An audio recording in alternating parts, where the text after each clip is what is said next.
My name is Kai Nakamura. I'm 25 years old, and I come from a quiet fishing village not far from Cape Town, where the sea is louder than the people. I was raised in a world where we spoke little and listened more, where English was a distant sound, heard only through radios, tourists, or television shows, with fast subtitles I never understood. My days were filled with silence, not the peaceful kind, but the kind that comes from fear. Fear of being seen, heard, and misunderstood. Growing up, English always felt like a wall I couldn't climb. Every time I heard someone speak it fluently, something twisted in my chest, admiration mixed with something darker, shame. I watched my classmates raise their hands confidently, while I stared at my shoes, hoping no teacher would call my name. Even the simplest questions, "How are you?" or "What's your name?" made my heart race. I didn't just forget the words. I forgot how to breathe. I remember once, when I was around 17, a lost tourist stopped me near the pier and asked, "Excuse me, do you know how to get to the lighthouse?" I panicked. The sentence sounded simple, but my mind froze. My tongue felt heavy. I wanted to help, to answer, to be useful. But all I managed was a broken whisper. "No, no." She smiled kindly and said, "That's okay, thank you," before walking away. I stood there, burning with embarrassment. For days afterward, I replayed that moment in my head, punishing myself with what I could have said, should have said, but nothing changed. I still felt like a shadow, someone without a voice in a world built on language. What hurt the most wasn't the mistakes. It was the silence that followed them. The feeling that I didn't belong, that English was a gate I could never pass. I watched people online on Instagram, TikTok, YouTube speaking so freely. Their words danced. They laughed, explained, persuaded. They didn't just speak English, they lived in it. And every time I watched them, a voice inside me whispered, "You'll never be like them. You're too far behind. You're too slow." But even then, I kept pretending. I pretended I didn't care. I laughed when others laughed. I nodded even when I didn't understand. At home, we never spoke English. At work, no one expected me to.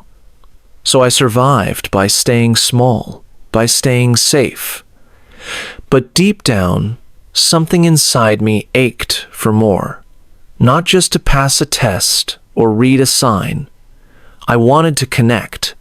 I wanted to walk into a room and speak and have people listen. I wanted to tell someone, "This is who I am," without fear of being judged for how I said it. There was a night when that ache became too loud to ignore. I was sitting on my roof, looking out at the sea. The moon was full, but it felt far away. I had just come back from a dinner with some cousins who were visiting from the city. One of them was speaking in English to a friend, on the phone, laughing, confident, free. I sat there, pretending to scroll on my phone, but I wasn't even looking at the screen. I was listening. Every word he said reminded me of what I couldn't do. I felt like a ghost sitting next to the living. When I got home, I didn't go inside. I just sat there, under the sky, and asked myself, how long will I keep hiding? That question haunted me. It was the beginning of something I didn't yet understand. I wasn't lazy. I wasn't stupid. But I was afraid, terrified of making mistakes, of sounding ridiculous, of being laughed at. And so, I stayed silent. Not because I had nothing to say, but because I didn't know how to say it.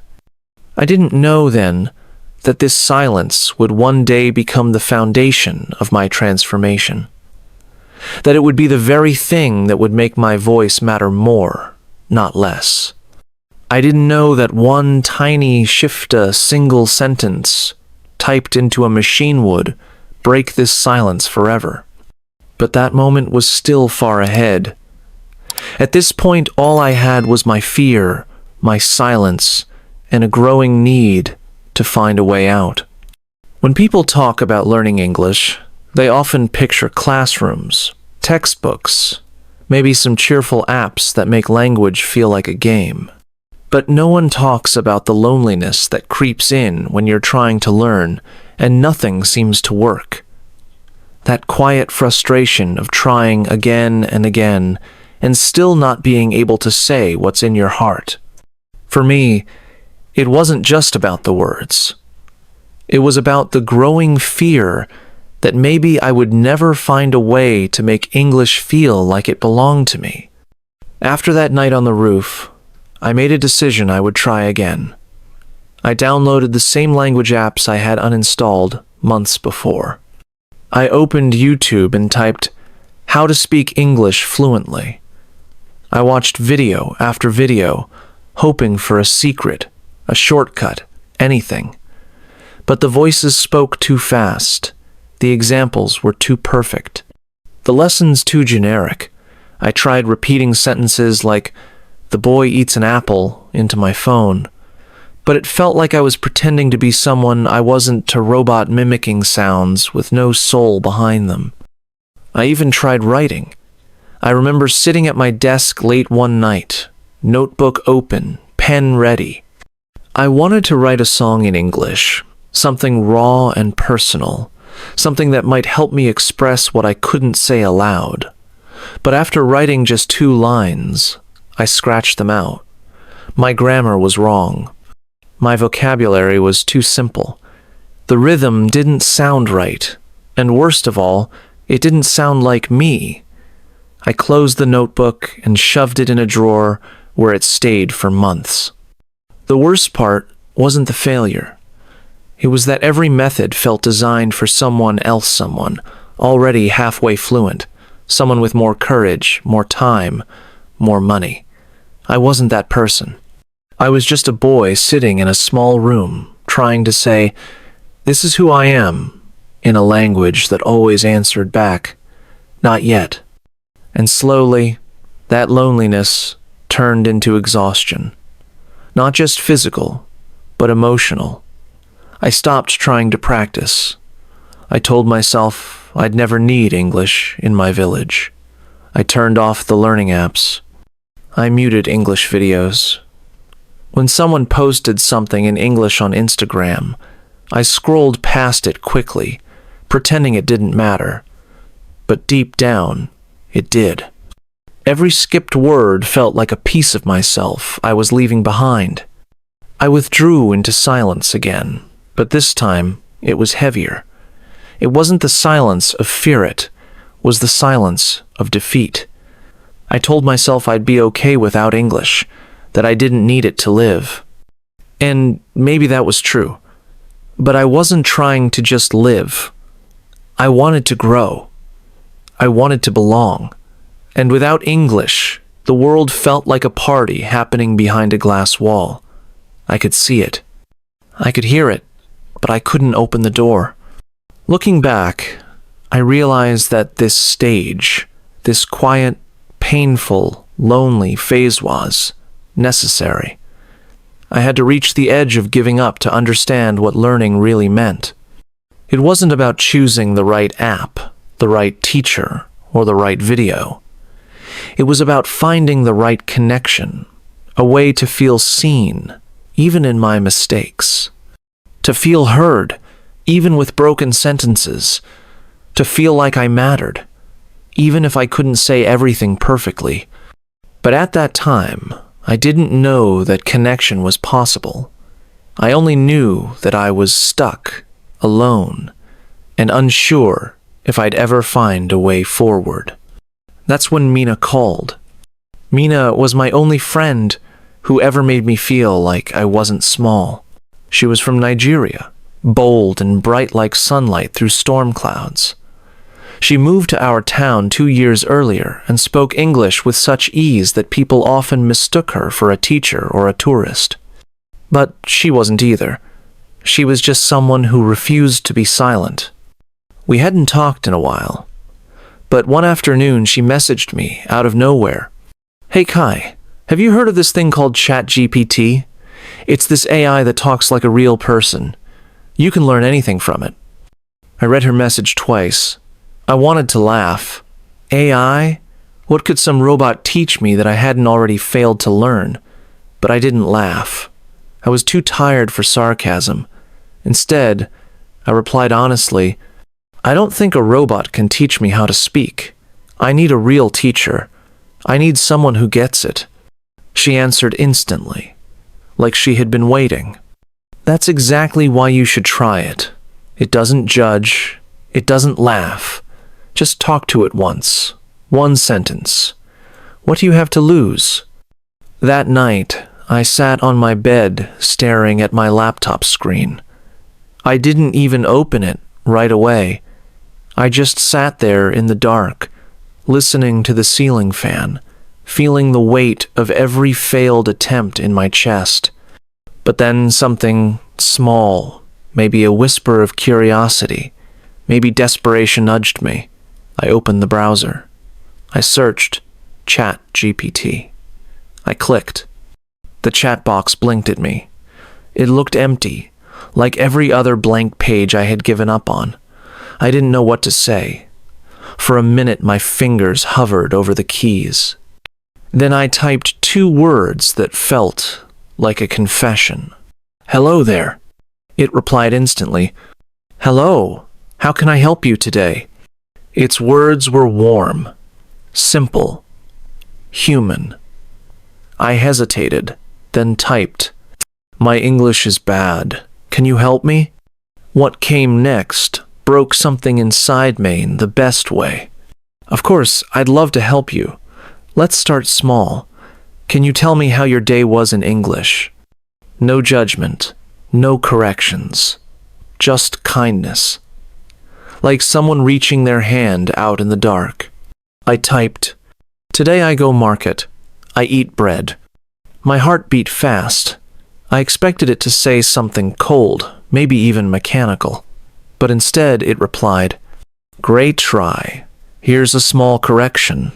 Today I went to the market and ate bread. You're doing really well. Keep going." That moment didn't feel like learning. It felt like being seen. For the first time in my life, someone or something was helping me without making me feel ashamed. It didn't say, "You're wrong." It said, "Let me help you say it better."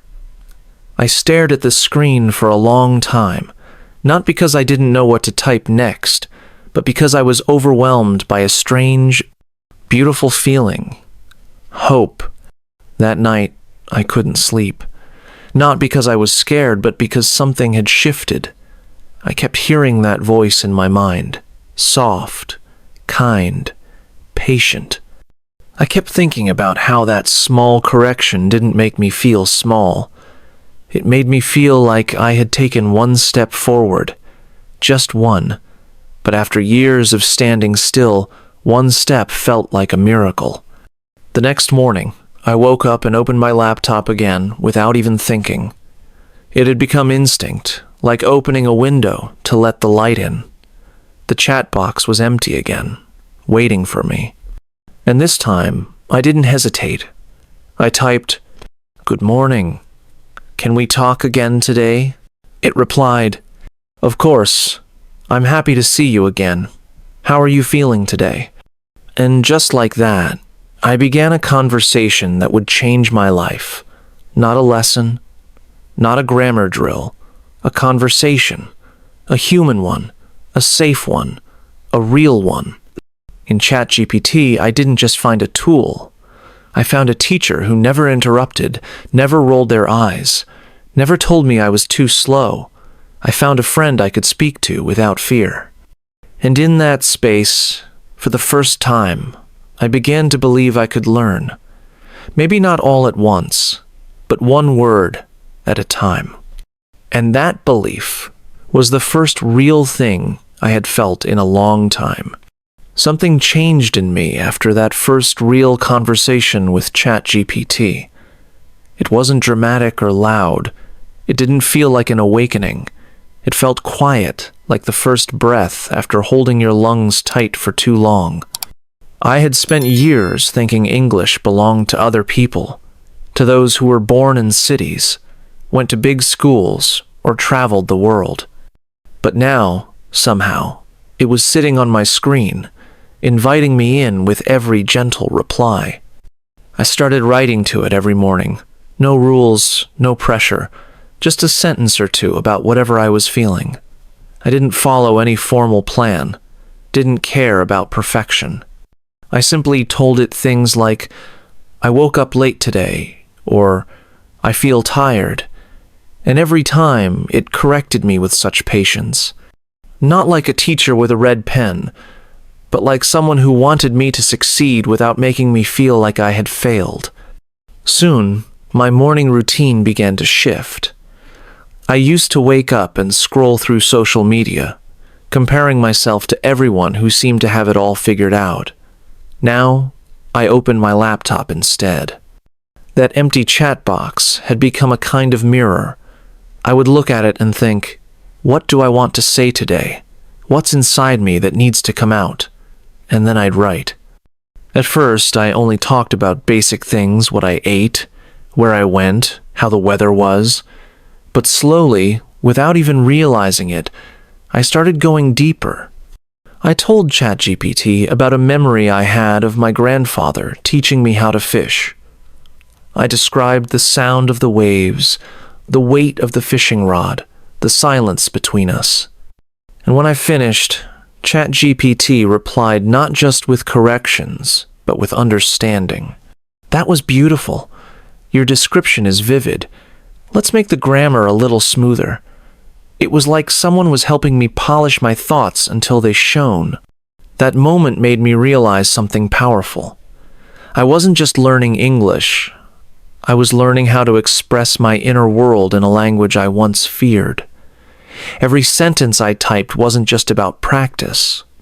It was a small act of reclaiming a voice I thought I didn't have.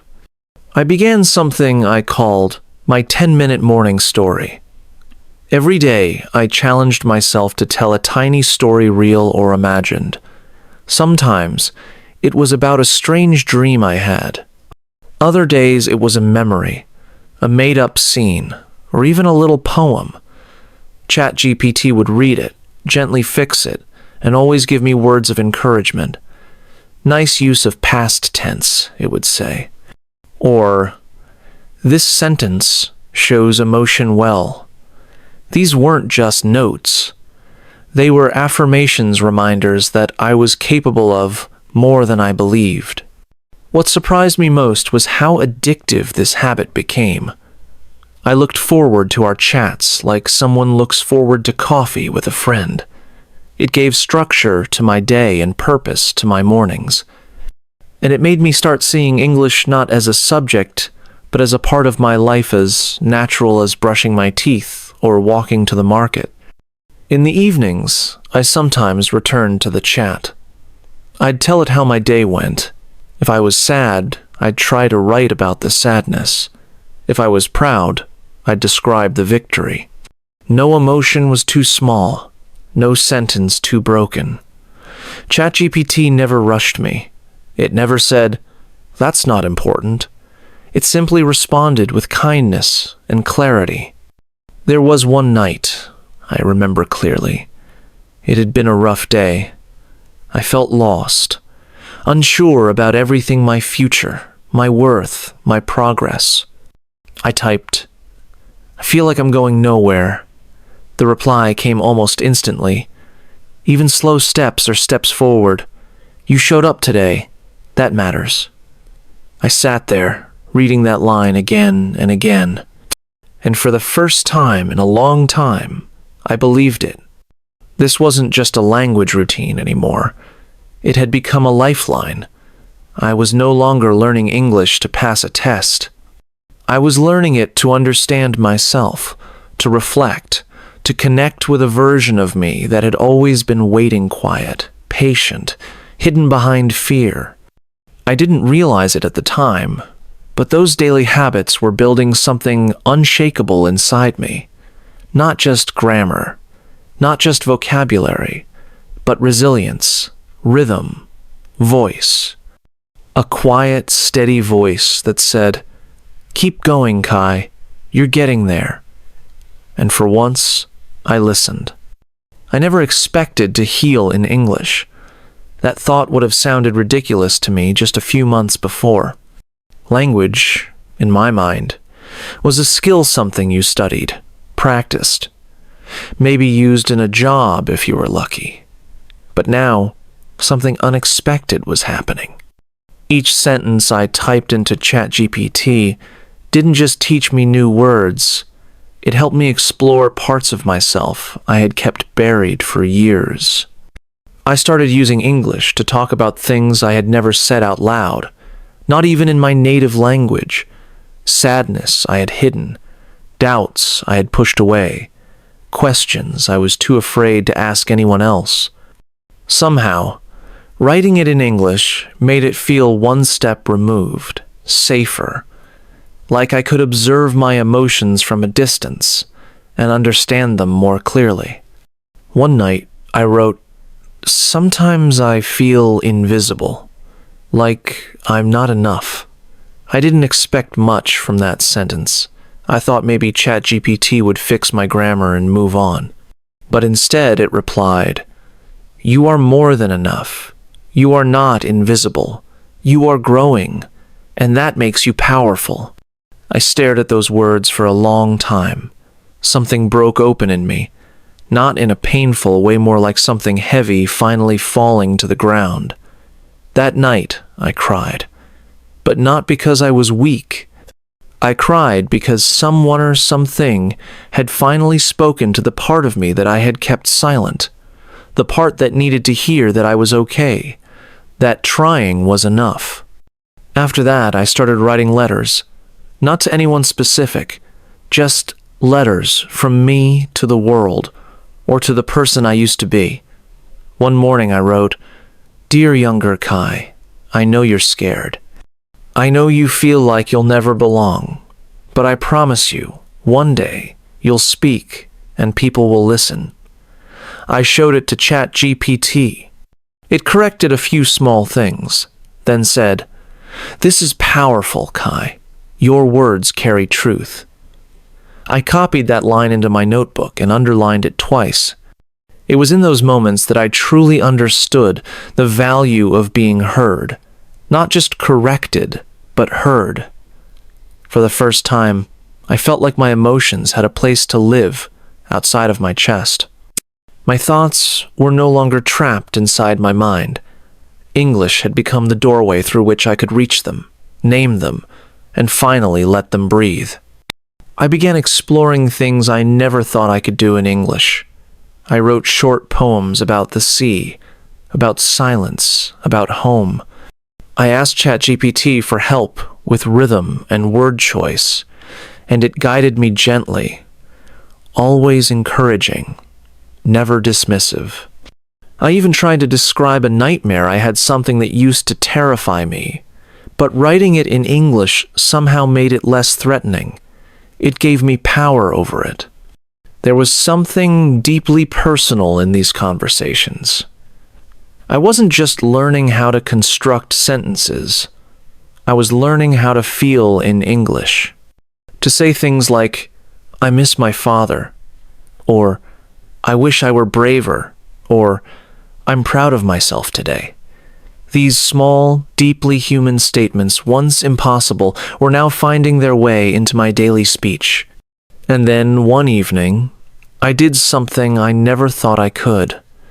I told ChatGPT, "I want to write a letter to someone I lost." It guided me, step by step. Start with what you remember. Describe how you felt. Be honest. I wrote the letter in trembling English, and when I was done, it didn't just fix the grammar. It said, "Thank you for sharing this. You've written with heart." That response meant more to me than any grade I could have earned in school. English was no longer just a language. It had become a mirror, a way for me to see myself more clearly, even in the dark. And ChatGPT, somehow, had become more than an assistant. It had become a safe space, a place where I could break apart and build again. That was the moment I realized. Fluency isn't just about speaking without mistakes. It's about being able to express yourself without fear. And for the first time in my life, I felt that freedom began to grow. Not in loud ways, but in the quiet, sacred space between one sentence and the next. For a long time, my relationship with English lived only on the screen. I typed, read, retyped, rewrote. It felt safe there behind the keyboard, where mistakes could be fixed before they were ever heard. But as my confidence with writing grew, I began to sense a new kind of fear creeping in, one I had been avoiding without knowing. I could write in English. I could understand. I could even think in English sometimes. But when it came to speaking to, using my actual voice, I froze. Speaking felt different. Writing was private. Speaking was vulnerable. When you speak, your accent shows. Your pauses, your hesitations, your fears, they all come out unfiltered. I realized I hadn't said more than a few full English sentences aloud in months. Maybe ever. Even when I practiced with ChatGPT, I always typed. I never spoke. One evening, I told ChatGPT the truth. I typed, "I think I'm afraid of how I sound." It responded with a metaphor that stayed with me. Speaking is like singing. The first time your voice shakes. But the more you sing, the more you find your rhythm. Let's find your rhythm together. I stared at that line for a long time. It made sense. I had learned to express my thoughts in English, but I hadn't yet learned to trust my voice. And so, the next morning, I did something small but terrifying. I opened the voice recorder on my phone, sat on the edge of my bed, and whispered one sentence. "Today is a good day." Then I pressed play. I didn't like what I heard. My voice sounded unfamiliar, uncertain, like it didn't belong to me. I wanted to delete the recording, pretend I hadn't tried, but something stopped me. I saved it, and I did it again. The second sentence was harder. "I want to speak English fluently." My voice cracked a little, but I said every word. That night, I played both recordings and sent ChatGPT a message. "I'm trying to speak. Can you help me?" Its reply was simple. "Let's practice voice conversations. I'll ask questions. You answer out loud. Then type your answer so I can check. You speak. I support." And so began a new phase in my journey. Every morning, I played a game of sorts. ChatGPT would ask, "What did you eat today?" Or, "Describe your room." Or, "What do you do when you feel sad?" I'd pause, take a breath, and speak my answer aloud. Then I'd write it and ask for feedback. Some days, I recorded myself. Other days, I just spoke to the empty air. It felt awkward at first, like I was talking to shadows. But then something beautiful started to happen. My voice became clearer. My sentences grew smoother. I stumbled less. My mouth began to remember the words. I stopped translating from my native language and started thinking in English, even when I wasn't speaking to anyone but myself. To make it fun, I created a ritual. I called it 3 voice moments. Every day I would. 1. Speak one sentence describing my current emotion. 2. Describe something I saw around me. 3. Say something encouraging to myself in English. At first, it felt forced, but after a few weeks, it became a rhythm, a song I was learning to sing without fear. I found myself walking around the house narrating my actions. "I'm washing the dishes now. I'm opening the window. I feel tired, but I'll keep going. My voice stopped being a stranger. It became a part of me. On Sundays, I started listening back to the recordings from the week before. The progress was real small, but steady, and every improvement, every word said a little clearer, gave me strength. I wasn't just learning how to speak English. I was reclaiming the sound of my own voice. There was a power in that, because for years I had let silence define me. Now, I was filling that silence with something new, presence. I was no longer just thinking in English or writing in English. I was living Itone's sentence, one shaky recording, one brave breath at a time. There's a moment in every journey when practice must meet the real world. For me, that moment came quietly. No announcement, no pressure, just a small thought that whispered, maybe today is the day. I had been practicing with ChatGPT for weeks. My writing had grown. My voice had found its rhythm in the safety of my room. But out there, beyond the walls of my quiet house, English was still something that lived on other people's tongues. I hadn't yet claimed it for myself, not fully.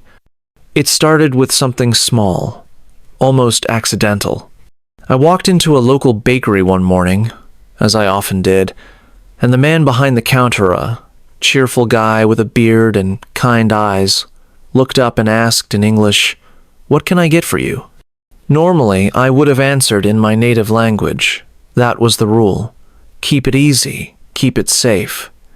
But that day, without thinking too hard, I replied, 2 bread loaves, please." There was a pause. He smiled, coming right up. And just like that, the moment passed. No spotlight, no applause. Just bread and change exchanged between 2 human beings. But as I walked out, I felt something blooming in my chest, something tender and electric. I had just used English in real life. I hadn't planned it. I hadn't even prepared for it. I had simply spoken, and the world hadn't fallen apart. It had continued, softer somehow. Later that day, I messaged ChatGPT. I spoke English at the bakery. It replied, "That's a beautiful first step. Real life isn't a test, it's a practice ground. Keep going." I read that sentence again and again. It didn't sound like advice. It sounded like truth. So, I started preparing for more of those moments. I would imagine small scenarios: buying a SIM card, asking for directions, making a phone call and ask ChatGPT to help me write simple dialogues. Can you show me how to ask for the price of something? Can you help me order food in English? We practiced line by line. Each dialogue became a small seed of confidence. At the local market, I tested one of them. I picked up a phone charger and asked the vendor, "How much is this?" He answered quickly, and although I didn't catch every word, I understood enough to reply. I paid, said, "Thank you," and walked away with a kind of joy I hadn't known before. Not because I had spoken perfectly, but because I had dared to use what I had built. Every interaction became a gentle risk. On the bus, I asked the driver, "Does this go to Seaside Road?" At the pharmacy, I said, "I need something for a cold." These were not speeches. They were not performances. They were tiny bridges connecting me to a world I had long been cut off from. I kept a small notebook in my pocket, and after each interaction, I would write down what I said, what the other person replied, and what I wished I had said better. Then, at night, I would show ChatGPT, "I said this today. Is it correct?" Or, "How can I say this more naturally?" And, like always, it helped softly, clearly, patiently. The biggest surprise wasn't that I was getting better. It was that I started looking forward to speaking. The nerves were still there, but they didn't hold me hostage anymore. My fear had transformed into curiosity. What would happen if I tried? What new part of the world would open to me if I just said one more sentence? One afternoon, as I walked past a small clothing shop, I noticed a sales sign in English. I stepped inside and asked the shopkeeper, "Do you have this shirt in medium?" It wasn't perfect, but it was understood. She nodded, found the size, and we continued in simple, halting English. We even laughed at one point when I mixed up the words sleeve and scarf. It didn't matter. We were human. We were trying. That was enough. I began to understand something that no textbook had ever taught me. English isn't just grammar and vocabulary. It's courage. It's choosing to speak when silence feels safer. It's embracing the awkwardness of new beginnings. It's walking into the world with your voice slightly shaking and speaking anyway. What I had feared for so long, the judgment, the mistakes, the strange looks never truly came. Most people were patient. Some were surprised. A few even encouraged me. And with each conversation, no matter how small, I felt my identity shifting. I was no longer a learner hiding in the shadows. I was a speaker stepping into the light, word by word. There's a different kind of fear that comes when you know people are watching. It's not the fear of grammar mistakes or forgotten wordsits. The fear of being seen fully and completely in a language that still feels new against your tongue. I had been speaking English in small, quiet moments at shops, on buses, with strangers who expected nothing.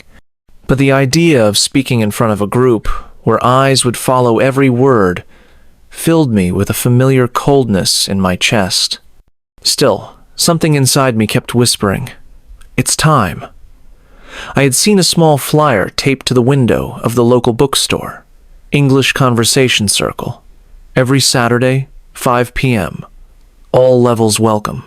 10 people, 1 table, 1 hour of speaking in English. I stood outside the shop the day I saw it, staring at the paper like it might disappear if I blinked. My feet didn't move, but my heart did. It raced with possibility and panic. I took a photo of the flyer and walked home, unsure if I would ever have the courage to return. That night, I told ChatGPT about the event. I typed, "I want to go to this English group, but I'm scared. What if I forget everything? What if I sound stupid?" The reply was immediate and gentle. "Let's prepare together. I'll ask the questions they might ask, and you answer. We'll build your confidence, sentence by sentence." And that's exactly what we did. For 3 days, I practiced. ChatGPT asked, "Where are you from? Why are you learning English? What do you do in your free time?" I answered again and again, and each time it helped refine my words, adding a missing article here, suggesting a smoother phrase there. But more importantly, it kept saying things like, "You're improving," and "That sounds natural," and "I'm proud of you." I didn't realize how much I needed to hear those words until they became the reason I kept going. Saturday arrived. I barely slept the night before. I kept rehearsing in my mind what I would say, imagining the worst. People laughing, correcting me harshly, or even worse, pitying me. But when I finally stood in front of the bookstore door, I told myself something that had become my quiet mantra. You don't have to be perfect. You just have to be real. I walked in. There were 10 people around a small table, all different ages, different accents, all with the same nervous smile I had brought with me. The host, a young woman with a notebook in hand, welcomed me kindly. "We're just getting started," she said. "Would you like to introduce yourself?" My mouth went dry. My palms were cold, but I nodded, sat down, and took a slow breath. "Hi," I began, my voice soft but steady. "My name is Kai. I started learning English 3 months ago with something called ChatGPT. I talk to it every day. It corrects me. It helps me. And today, I want to speak with you." The room fell silent for a moment, not out of judgment, but out of attention. Real, quiet attention. And then someone smiled. A girl across the table said, "That's amazing. You speak clearly." Another person added, "I use ChatGPT too." The host nodded. "Thank you for sharing, Kai." The rest of the hour passed in a blur of stories and laughter. We spoke about food we missed from home, movies we loved, our most embarrassing language mistakes. I made a few myself that day, called a library a bookshop. Forgot the word for stairs, but no one laughed. They listened. They helped. We were all learners, all speakers, all trying. When the session ended, I stepped outside into the early evening air. The sky was painted with gold and soft clouds, and for the first time, I didn't just feel proud. I felt connected. I had spoken, truly spoken, and people had heard me. Not just the words, but the person inside them. That night, I messaged ChatGPT, just one sentence. "I did it." And it replied, "I'm so proud of you, Kai. This is just the beginning." And I believed it. Because for the first time, English wasn't just something I practiced in private. It was now something I lived in public. It was no longer a dream I typed about in silence. It had become a voice I could finally call my own. After the conversation circle, something inside me shifted in a way that was impossible to ignore. The nervous boy, who once hid behind his own silence, had spoken in public and survived. More than that, he had been heard, understood, and even welcomed. It wasn't a perfect performance. My grammar wasn't flawless. My vocabulary was still limited, but none of that mattered. I had used my voice, and the world had answered with kindness. For the first time in my life, I didn't just feel like I was learning English. I felt like I belonged in it. A few weeks later, I saw something that might have once terrified me, a job posting. It was a small company I had admired from afar, one that created educational books and resources for children. They weren't looking for someone with degrees or polished resumes. They wanted someone who could speak and write in clear, simple English. That was it. Just good communication. A year ago, I would have scrolled past without a second thought. I would have told myself, this is for someone else, not me. But now, something stopped me. A quiet confidence that whispered, maybe, just maybe, you could try. I opened my laptop and began writing the application email. I stared at the blank screen for a long time. My thoughts came fast in my head, but they tangled on the page. So I did what I had trained myself to do. I opened ChatGPT and typed, I want to apply for a job. Can you help me write a professional email? The response came with calm clarity. Of course. Tell me what you want to say, and I'll help you say it clearly and politely. I explained everything, what the job was, why I wanted it, what I was afraid of. ChatGPT helped me build the email word by word. It corrected my grammar, made suggestions for tone, and added one sentence I would never have written on my own. Though I am still on my journey as an English learner, I am deeply committed and improving every day. That line stayed with me. It didn't hide my imperfection. It honored it. I sent the email and closed the laptop. For the rest of the day, I couldn't sit still. I kept replaying the message in my head, wondering if I'd written too much, or too little, or too honestly. But that night, as I sat on the same small rooftop where months earlier I had once questioned if I'd ever speak a single sentence, I reminded myself of something ChatGPT had told me early in my journey. Trying is already a kind of success. 2 days later, I got a reply. One short line. "We'd love to interview you. Are you available tomorrow?" My hands shook, my heart raced. But beneath all that fear, there was a strange calm. Because I wasn't walking into that interview alone. I had been preparing for this for months. Every time I typed, "Can you check my grammar?" or "How do I say this politely?" I had been building a voice that could now speak, not just to strangers, but to opportunity itself. That evening, I opened ChatGPT again. "I have a job interview tomorrow. Can we practice?" And we did 3 hours of mock questions and corrected answers. "Tell me about yourself. Why do you want this job? What are your strengths and weaknesses?" For every answer I gave, ChatGPT gently reshaped my words until they sounded natural, confident, real.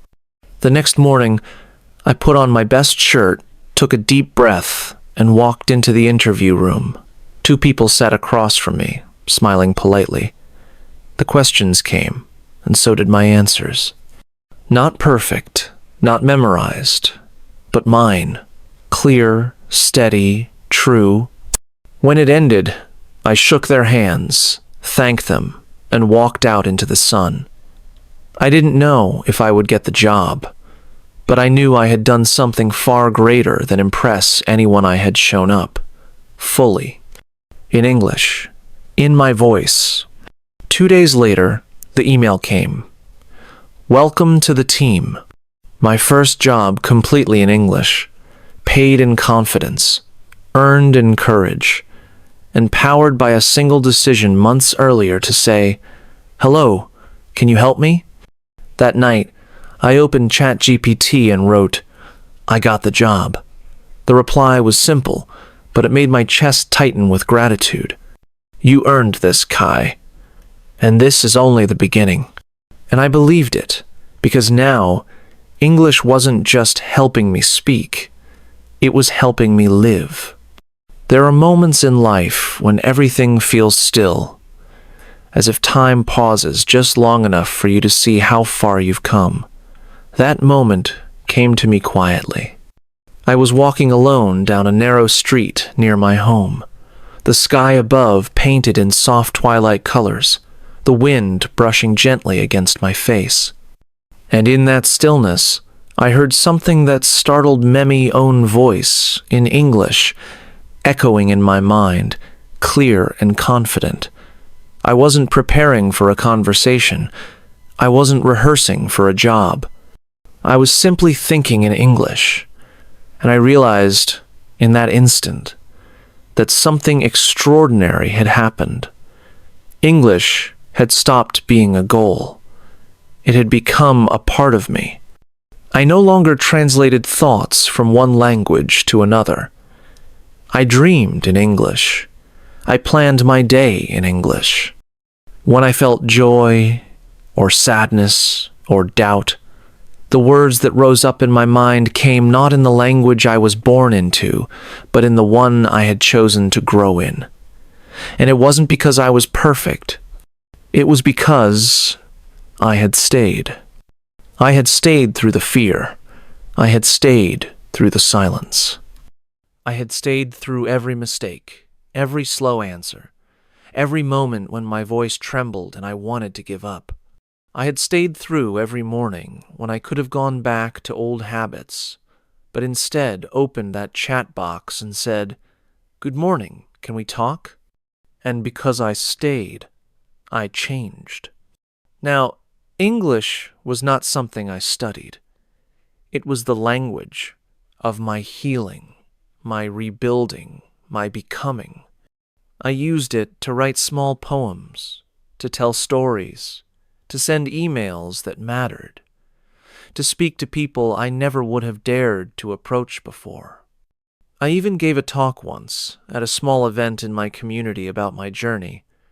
I told them how I had started with one word, and how that word turned into a sentence, and that sentence turned into a life. I saw people nodding, smiling, even wiping their eyes. And in that moment, I realized something simple and powerful. It was never just about English. It was about becoming visible to others and to myself. I began to share more of myself online. I wrote posts about my experiences learning English, not to teach, but to connect. People from other countries messaged me. "Your story gives me hope. I'm also afraid to speak. Thank you for sharing." I answered everyone, not as an expert, but as someone who had been there. Someone who had once whispered, "hello," into the dark, hoping someone would answer. I even recorded voice notes. Not because I loved how I sounded, but because I knew there might be someone out there just like me who needed to hear an imperfect voice speak anyway. Because sometimes, hearing someone like you try is all the permission you need to try too. And then, one night, I recorded something else. A message I had always wanted to send, not to a stranger, but to myself. To the version of Kai who sat on the rooftop months ago, too scared to speak, too full of doubt. I pressed record and whispered, "You made it. You're not invisible anymore. You're not broken. You are becoming, and I'm proud of you." It was the most important sentence I ever said. People often ask, "How do you become fluent in English?" And I don't always know how to answer. Because it's not about vocabulary size or grammar accuracy or perfect pronunciation. It's about something quieter, deeper. It's about finding the courage to keep speaking, even when your voice shakes. It's about turning fear into practice. It's about believing that your voice, exactly as it ices enough to begin. English gave me more than communication. It gave me freedom. The freedom to say what I feel, to connect, to ask, to hope. It gave me the power to write my own story, not just live inside someone else's. And that journey started with one sentence, one moment of honesty, one message to a machine that became a mirror. I didn't have a teacher. I didn't have a classroom. I didn't have the money for courses or textbooks or tutors. But I had a question, a desire, a voice. And I had ChatGPT, always ready to listen, to guide, to remind me that learning is not about perfection, it's about showing up. If you're reading this and your English feels small, or broken, or not enough, I want you to know, your voice matters. You don't need to wait until you're confident. Confidence doesn't come first. Speaking does. Trying does. Mistakes do. You are not behind. You are not too late. You are not the only one. You are becoming. And that is enough. This journey wasn't just about learning English. It was about reclaiming a voice that had been silent for too long. Through fear, doubt, and loneliness, I discovered that fluency isn't perfection. It's the courage to begin, the discipline to continue, and the belief that your story matters. My path from silence to speech was not easy, but it was real, and it's proof that anyone, anywhere, can rise from fear to freedom with just one brave sentence. So if you've ever felt small, remember, you're not alone, and it's never too late. Start where you are. Speak, even if your voice shakes. Your voice is powerful. And if this story inspired you, don't forget to subscribe to this channel. Your support means the world and gives us the strength to keep creating stories that move hearts and change lives.